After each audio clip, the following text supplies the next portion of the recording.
Can I ask you a little bit about your life since you left Aleppo? Obviously, a lot of time was spent on making this wonderful documentary. You made it to London.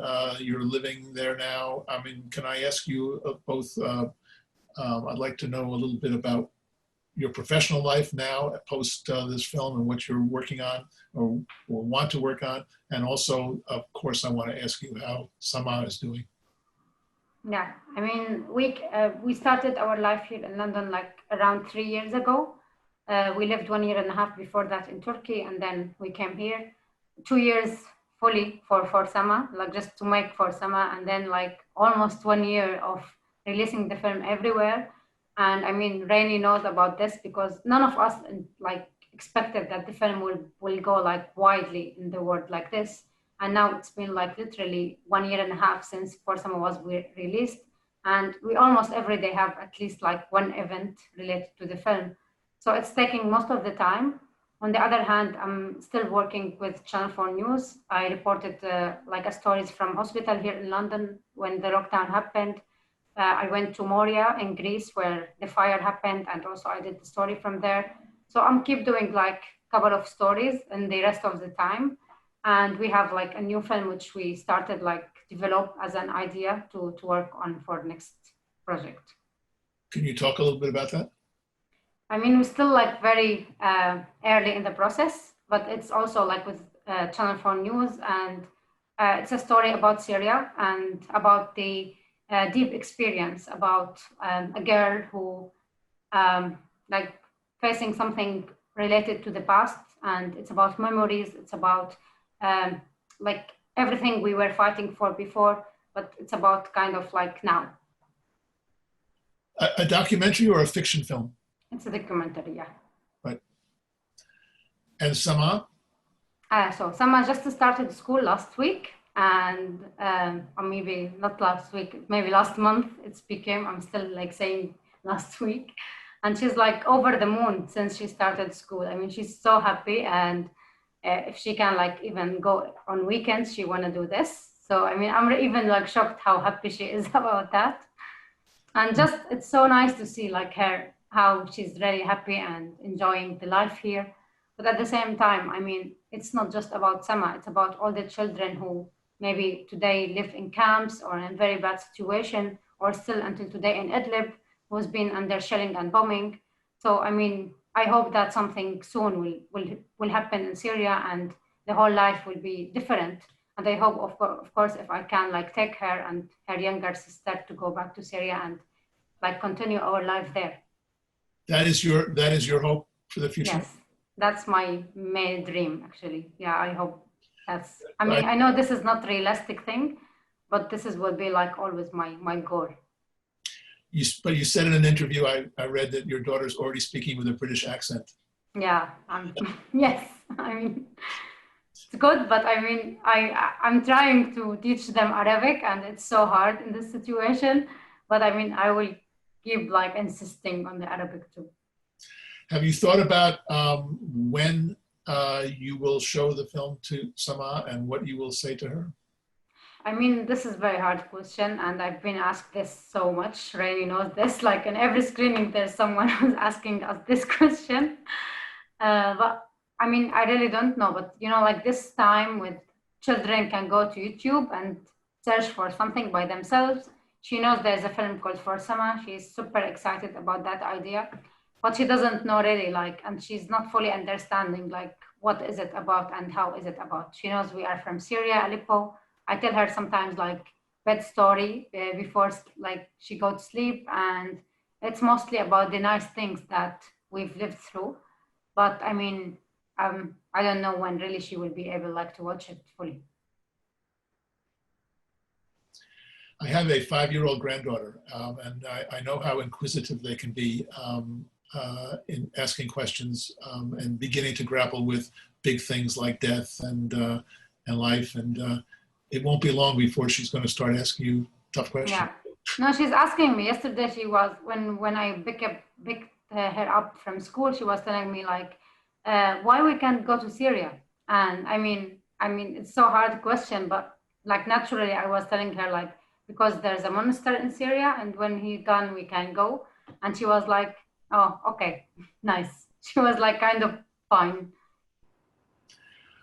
Raney, you are a veteran winner of the OPC Awards. I've seen you up on the stage many times over the years, and it's to your credit that you get involved in so many wonderful documentary projects, you and your team at Frontline.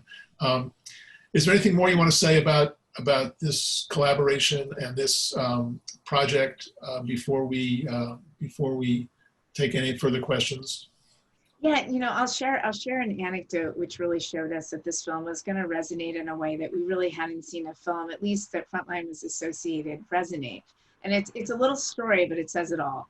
So Hamza, who is her husband, an amazing doctor in the film, and Waad and the whole crew from Channel 4 and Channel 4 News were at a screening at Hot Docs, and we were all outside as the people inside were screening. So we're standing outside because we've seen the movie like 2 million times. So we're outside, we're just gabbing and we're talking, and we see a man walk out just in tears. He goes into the bathroom. We're like, oh God, we hope he's okay. We hope he's not leaving. That's like a sad thing when people leave the theater. And then he came back and he saw Hamza, and he literally runs across the area and gives Hamza the hugest hug. And so myself and my colleagues were like, well, maybe this is a long lost cousin. It could be a friend. But actually what had happened to him as an audience member was he was so happy that Hamza was alive, because the way that the film is told, you really don't know if Hamza's going to live, right? And the way that it's told is you're wondering and you're praying, frankly, right? He's going to live. So that moment just said to us, this is something different, that somebody would feel that level of connection to a person in our films. Maybe we were breaking through in a way that was unusual. And, when I think about Peter and Peter Jennings' legacy, I take that very seriously, having worked for him once upon a time, much younger in my career, and how much I think he would have seen this as, a real piece of journalism in its own right. And we're just really proud to be associated with it. Thank you. If there are any questions from people listening in, please put them in the Q&A box or the chat room, or raise your hand, or let me know if you have anything you want to ask. I think that I've covered most of the ground that I wanted to ask about.